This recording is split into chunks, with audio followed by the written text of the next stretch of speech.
98% উত্তীৰ্ণৰে Kotahguri senior secondary স্কুলৰ পৰীক্ষাৰ্থীৰ সাফল্য। আজি ঘোষিত উচ্চতৰ মাধ্যমিক চূড়ান্ত পৰীক্ষা নগাঁও জিলাৰ টুকটুকিৰ কটহগুৰি ছিনিয়ৰ ছেকেণ্ডাৰী স্কুলৰ ছাত্ৰ-ছাত্ৰীয়ে 98% উত্তীৰ্ণৰে স্কুলখনলৈ গৌৰৱ কঢ়িয়াই আনিছে। উক্ত পৰীক্ষাত স্কুলখনৰ পৰা অৱতীৰ্ণ হোৱা মুঠ 138 গৰাকী পৰীক্ষাৰ্থীৰ ভিতৰত 22 গৰাকী প্ৰথম, 83 গৰাকী দ্বিতীয় আৰু 30 গৰাকী তৃতীয় বিভাগত উত্তীৰ্ণ হয়।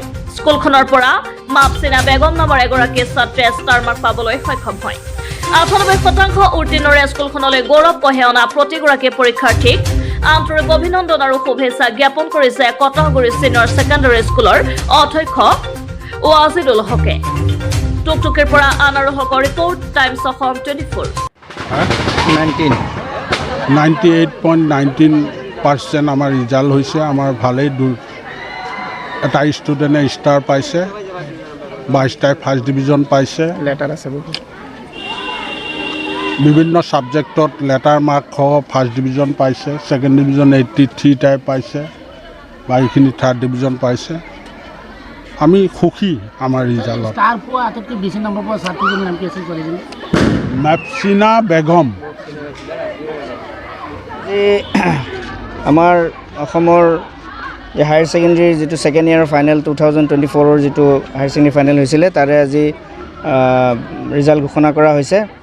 সমগ্ৰ অসমতে প্ৰায় 90% ছাত্ৰ ছাত্ৰী উত্তীৰ্ণ হৈছে। সমান্তৰালভাৱে আমাৰ কটহগুৰি কনিষ্ঠ মহাবিদ্যালয়ৰ যিটো এক্সাম চেণ্টাৰ আছিলে, আমাৰ এক্সাম চেণ্টাৰটো এবাউট 99% আমাৰ ছাত্ৰ ছাত্ৰী উত্তীৰ্ণ হৈছে। আমাৰ ছাত্ৰ ছাত্ৰীসকলৰ লগতে আমাৰ মহাবিদ্যালয়ৰ অধ্যক্ষ প্ৰমুখ্যে প্ৰবক্তাবৃন্দ আমি যথেষ্ট উৎফুল্লিত হৈছোঁ। আমাৰ টোটেল ছাত্ৰ ছাত্ৰী আমাৰ পৰীক্ষাত অৱতীৰ্ণ হৈছিলে 138 গৰাকী, তাৰ ভিতৰত উত্তীৰ্ণ হৈছে 136 গৰাকী। প্ৰথম বিভাগত আমাৰ 22জনে উত্তীৰ্ণ হৈছে, দ্বিতীয় বিভাগত 83 আৰু থাৰ্ডত 33 গৰাকী। ষ্টাৰ পোৱা এগৰাকী আছে, মাপচিনা বেগম ষ্টাৰ পাইছে। ছাবজেক্টটো কি আছিল? তিনিটা ছাবজেক্টত পাইছে, পলিটিকেল ছায়েন্স, এৰাবিক আৰু আছামিজত। গতিকে তুলনামূলকভাৱে আমাৰ পূৰ্বৰ যিবোৰ ৰিজাল্ট আছিলে তাতকৈ যথেষ্ট ভাল হৈছে, যথেষ্ট বৃদ্ধি হৈছে। গতিকে আমাৰ যিসকল মানে এইবাৰ প্ৰমোশ্যন পাব ছেকেণ্ড ইয়াৰলৈ, তেওঁলোকৰ মাজতো যথেষ্ট উল্লাস উদ্দীপনা দেখা পাইছোঁ। আমি আশা কৰিছোঁ আমাৰ এইখন চেণ্টাৰৰ পৰা যাতে আমি 100% ল'ৰা ছোৱালী যাতে আমাৰ উত্তীৰ্ণ হয়, তাৰ কাৰণে আমি যিমানখিনি কষ্ট কৰিব লাগে আমি সেইখিনি কষ্ট কৰিবলৈ প্ৰস্তুত। বিশেষকৈ আমাৰ কনিষ্ঠ মহাবিদ্যালয়ৰ যিসকল শিক্ষকসকল আছে, এওঁলোকে যৎপৰোনাস্তি চেষ্টা কৰে ছাত্ৰ ছাত্ৰীসকলক পাঠদানৰ ক্ষেত্ৰত। গতিকে মই এই ক্ষেত্ৰত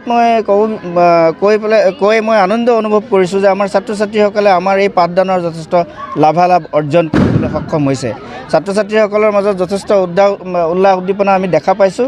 গতিকে আমিও পূৰ্বতকৈ আমি অধিক আমি তেওঁলোকক পাঠদান কৰি ষ্টাডি ষ্ট্ৰেটেজিসমূহ আমি তেওঁলোকক দেখুৱাই দিম বুলি আমি প্ৰতিশ্ৰুতিবদ্ধ।